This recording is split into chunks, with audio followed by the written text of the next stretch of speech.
what is the difference between blessings and prayer? So usually when we undergo some kind of situation, some people what they do is they sit down and pray, or in parallel what we do is we try to look for blessings from the people, or we try to seek blessings from the God. So what is exactly the difference? What's happening here? So let's try to understand. That's what we are going to talk today. See, blessing, first let's go to the prayer part of it. That's easy.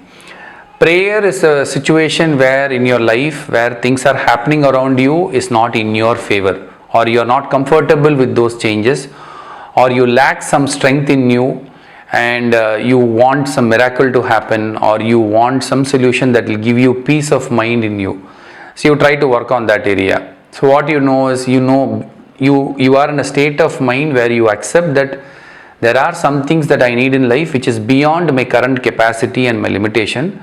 So I am looking at the divinity, that is the cosmic energy or the nature, to provide me this thing. So what you do is you directly go and pray with certain angels, certain spirits, or certain God, or anything, whatever you believe in it and which has that power.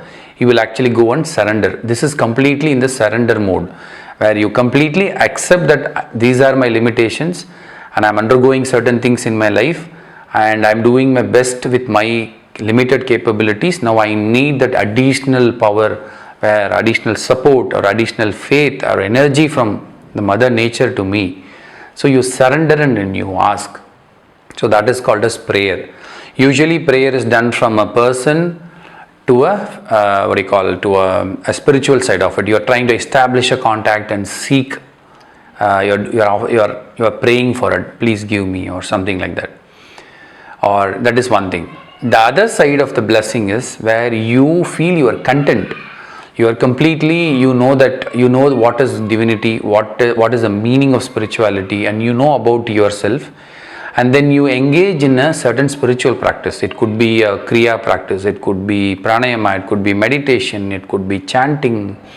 So when you do these kinds of practice, inside you there is a divine quality where you would generate certain energy, like some kind of a divine energy which can manifest in you. The beauty of blessing is when you generate this spiritual energy into you, you will not have everything. The place where you meditated will always have a certain percentage.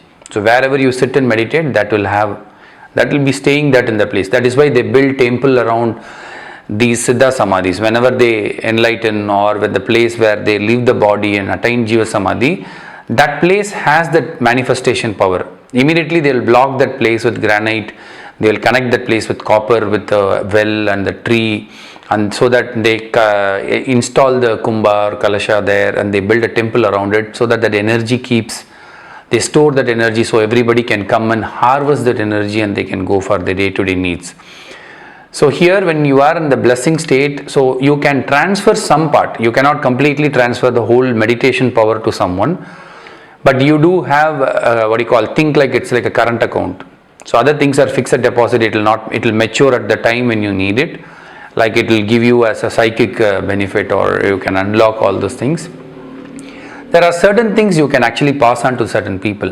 When you know a certain person in life, they need that additional support, and they are not seeking, they are not praying, they are not even knowing that they should be praying, or they might not be a non-believer, they might be a complete non-spiritual person. So for them you can actually pray.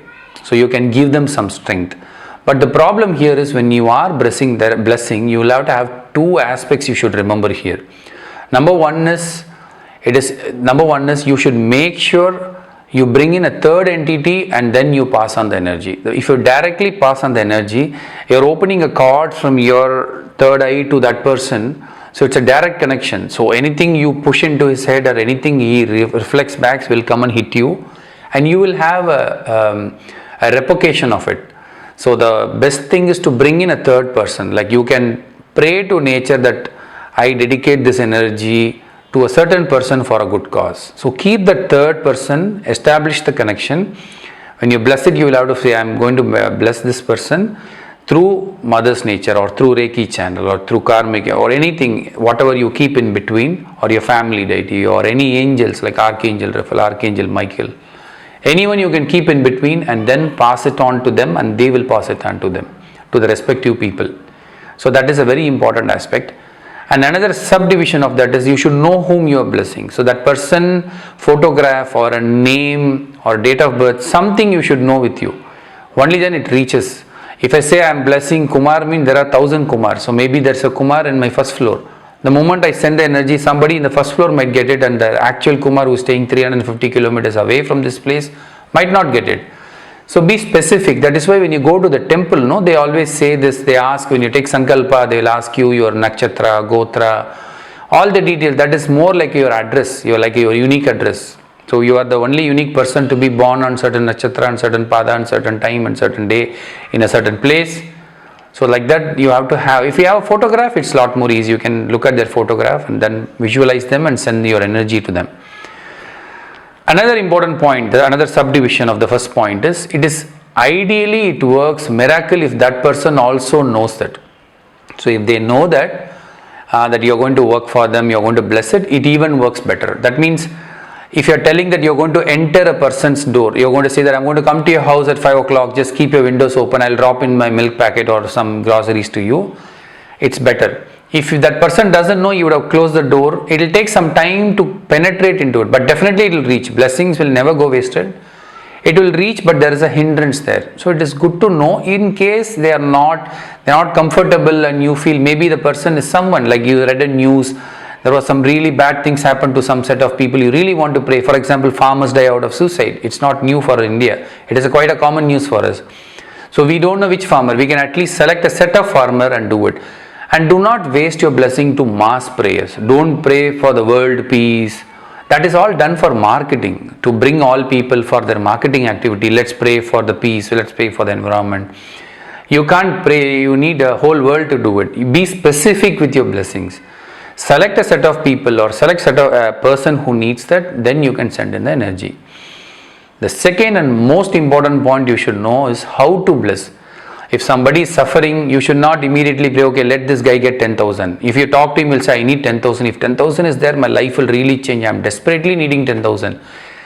Doesn't mean that if you give 10,000, you will be happy, his problem will be solved. Actually, if you give him 10,000, he will say, this is not enough, I need 1 lakh. So you can't go and ask. At the same time, you can't even say, I'm going to bless abundance and prosperity. We are not Mother Nature to bless him abundance and prosperity. Or unless you are that state of mind where you can bless in those things. The ideal way you should do is, you can ask Mother Nature that I am blessing this energy, please do what is good for him at this time. So you can allow nature to make the decision, because nature has created us and nature knows what is good for you and what is bad for you, and nature knows according to the karma only the situation is created around you, and according to your inner thoughts only you are arranging the frequency around you and you are reaping the benefit.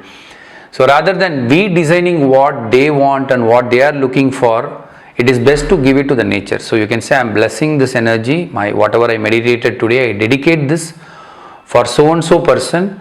Please do what is best for them at this point of time. Please use my energy. So this is like you are giving some portion of it. Like when a government does any disaster or any pandemic, flood or anything, famine happens, the government would say, please generously donate it so that we can use it for a good cause. Doesn't mean that government is completely empty. They also have money, but they also wanted you to do it so that they can combine and they can do it better. So that is how nature also will be looking at for. So that is the way you do the blessing part. But to reach a state of blessing, you should be in a state of satisfied and completeness and oneness with you. So that's a quality you will have to inculcate. Otherwise, you can always pray that I am praying, please do something for them. That is, you're opening their channel. When you pray from the nature where the astral cord is connecting to the suffering person, when you pray, the cord will get bigger and bigger, so more supply of energy can go. But when you bless, you are actually sending your energy into that pipe. So that is the difference. I hope you understand. Many people confuse prayer and blessing and how to do it, because many times when people bless someone, they get drained. That is, many standard questions I see in our WhatsApp. People say, whenever I bless, I feel drained, I feel so tired, I feel completely like I have lost my energy. That is because you are not making a perfect connection to the nature and allowing nature to work on it. When you directly play the God's role, you don't have the God strength here. So I'm talking, when I say God, it's an equivalent word is nature. That's how I take it. So it's better to give it to the nature and ask nature to make the decision for you. Will keep you more healthy and make the receiver also more healthy without any byproduct. Make sure you daily pray for someone. Make sure you daily dedicate some of your energy to someone in need of it, and this will definitely change the world around, and you will start seeing a positive change. That's all I have for now, and I will catch up with you in another interesting discussion what we did in a WhatsApp. Thank you.